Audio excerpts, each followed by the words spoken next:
Welcome back guys. देखो कैसे हैं सब लोग, मस्त होंगे ना।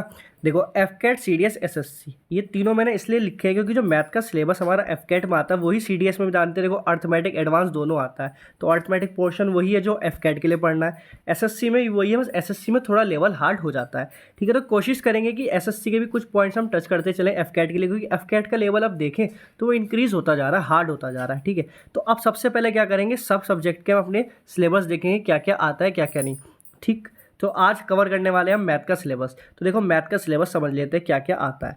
देखो सबसे पहले टाइम एंड वर्क आता है, सबसे इंपॉर्टेंट टॉपिक है ये। क्यों? क्योंकि इससे आपको अब भी एग्जाम में आपके 2 से 3 क्वेश्चन रखे हुए मिलते ही मिलते हैं। पाइप एंड सिस्टम इसी का पार्ट हो जाता है। टाइम एंड वर्क और पाइप एंड सिस्टम दोनों एक ही चीज़ के अंदर आ जाता है। ठीक, और देखो आगे बात करो स्पीड डिस्टेंस टाइम। ठीक है, स्पीड डिस्टेंस टाइम के अंदर बहुत सारे पार्ट्स कवर होते हैं, जैसे कि बोट एंड स्ट्रीम होता है, ट्रेन आपका। ठीक है, ट्रेन बहुत फेवरेट क्वेश्चन हो गया, एसएससी का समझ लो बहुत फेवरेट है। तो ये तीनों टॉपिक यहाँ से इसके अंदर कवर हो जाते हैं स्पीड डिस्टेंस टाइम के अंदर। फिर आता है हमारा average, profit and loss, percentage, simple interest and compound interest.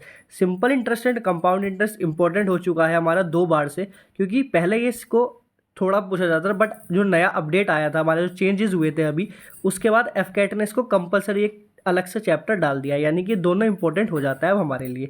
यानी कि पहले तो सिर्फ टच पढ़ते थे, अब हमें इनको बिल्कुल बेसिक से लेकर लास्ट तक पढ़ना है। ठीक, अब देखो आगे और इंपॉर्टेंट चैप्टर हमारे कौन कौन से हैं। फिर रेशियो एंड प्रोपोर्शन है।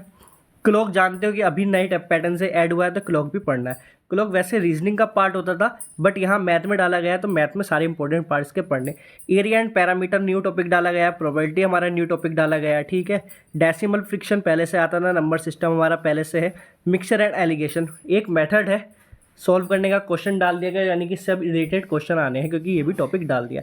तो ये सब समझ लो कि हमारे 1 2 3 4 ये 4 टॉपिक्स न्यू है जो एफकेट ने हाल फिलहाल अभी हमारे 2 एग्जाम से अपने जो पैटर्न चेंज किया है उसमें डाला है। तो इंपॉर्टेंट हमारे ये सारे टॉपिक्स हैं जो हमें कवर करने हैं। ठीक है, कौन कौन से एक बार फिर देख लो। Time and work, pipe and system, speed distance time, boat and stream है, एवरेज है, प्रॉफिट एंड लॉस है, परसेंटेज है, सिंपल इंटरेस्ट, कंपाउंड इंटरेस्ट हो जाता है। इसी के अलावा बात करते हैं हम रेशियो एंड प्रोपोर्शनल है, क्लॉक है, एरिया एंड पैरामीटर है, प्रोबेबिलिटी है, mixture and allegation, decimal and friction. देखो अगर हम ओवरऑल बात करें कि लगभग किससे कितना क्वेश्चन आता है, तो याद रखना रेशियो एंड प्रोपोर्शन से 1 या 2 क्वेश्चन आपके एग्जाम में आता है। क्लॉक से 1 कंफर्म क्वेश्चन 100% आना है। पैरामीटर, एरिया और पैरामीटर से बात करें, देखो अभी एग्जाम की बात करें जो अभी हुआ था, तो डायरेक्ट फार्मूला बेस्ड क्वेश्चन आया था। ठीक है, डायरेक्ट फार्मूला बेस्ड, बट खाली डायरेक्ट फार्मूला बेस्ड के हिसाब से हम नहीं चलेंगे, थोड़ा और हार्ड लेवल को भी करते हुए चलेंगे। प्रोबेबिलिटी से भी 1 क्वेश्चन, ठीक है, 2 बार आया, इस बार भी, उससे पहली बार जब डाला था इन्होंने तब भी। मिक्सचर इंडिकेशन से 1 या 2 क्वेश्चन मान के चलो, और अच्छे वाले आते हैं। डेसिमल नंबर सिस्टम आप लोग जानते हैं, शुरू से हमारा चल रहा है। टाइम एंड वर्क आज भी वेटेज रखता है हमारा। ठीक, कितनी वेटेज रखता है इसी की बात करो तो तुम अच्छे से जानते हो कि ये भी आज भी हमारा 2 से 3 क्वेश्चन। ठीक, स्पीड डिस्टेंस की बात करोगे तो ये भी 2 से 3 क्वेश्चन। एवरेज 2 क्वेश्चन कम से कम। Profit and loss, percentage, simple interest, compound interest को मिला लो तो लगभग 3 क्वेश्चन। ओवरऑल अब कितने क्वेश्चन आते हैं भाई, ओवरऑल तो हमने देख लिया, तो याद रखना 20 क्वेश्चन आते हैं आपके मैथ के। 20 क्वेश्चन, 20 क्वेश्चन में से 20 के 20 इसलिए कई बार अटैम्प्ट नहीं करने होते क्योंकि 1 या 2 क्वेश्चन वो इस ढंग से रखते कि आप उनको अटैम्प्ट करोगे या तो रॉन्गली होगा या फिर आपका टाइम खत्म हो जाएगा। तो ज़्यादातर 18 या 19 क्वेश्चन मान के चलो जो हमें करने होते हैं। तो ये हमारा मैथ का सिलेबस था।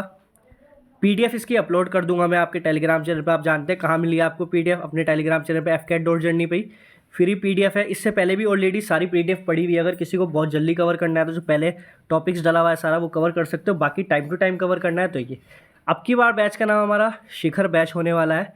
जिस तरीके से शिखर ऊपर होता है ना, बिल्कुल ऊंची, बिल्कुल उसी तरीके से हाइट को छूना है एग्जाम के लिए हमें।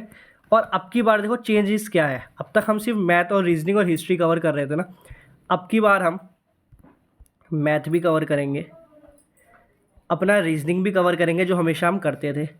हिस्ट्री के साथ साथ अब की बार पॉलिटी और ज्योग्राफी ये भी कवर करेंगे एफकेट पॉइंट ऑफ व्यू से, कि जो इनके लिए इंपॉर्टेंट है। एफकेट के लिए तो करेंगे ही करेंगे, क्योंकि एफकेट में तो हमारा सिर्फ ज़्यादातर छोटे क्वेश्चन आते हैं। सीडीएस यानी कि सीडीएस और एसएससी यानी कि थोड़ा डेप्थ तक पढ़ते चलेंगे इनको, कि एक ही बार पढ़े और हमारे तीनों एग्जाम टारगेट हो सके। देखो डिफेंस एक्सपेरेंट हो तो मैं ये नहीं कह रहा एसएससी मत दो, एसएससी भी दो। ठीक है, एसएससी देने में कुछ नहीं जा रहा, इसको भी दे सकते हैं, बट मैं वही बता रहा हूँ इन सब्जेक्ट को, यानी कि आपका हिस्ट्री हो गया, पॉलिटी और जियो, ये 3 हमारे में, भाई हिस्ट्री तो हम कवर करते हैं, पॉलिटी और जियो दोनों ही जोड़ने वाले। तो अब की बार क्लासेस को इस तरीके से रखेंगे हम कि हम सब सब्जेक्ट को अपने कवर करते चले डेली टू डेली। ठीक ठीक, बैच समझ गए हो कौन सा है? करना क्या है, कुछ नहीं करना, बस चैनल सब्सक्राइब कर लेना है, क्योंकि फ्री ही पड़ेगा यूट्यूब पे, कोई बैच परचेज नहीं करना, कुछ नहीं करना, जितना कंटेंट है सब फ्री मिलेगा यहीं शिखर बैच के लिए fcat.journey पे। ठीक, जो नए हैं भाई पुराना कंटेंट देख सकते हो, कंटेंट अच्छा लगे तो सब्सक्राइब कर लेना, कोई दिक्कत नहीं है, बाकी आगे चलते रहेंगे उस हिसाब से देंगे। PDF पता है कहाँ मिलने वाली है। चलो फिर मिलेंगे अब नेक्स्ट वीडियो में, तब तक के लिए बाय बाय, जय हिंद।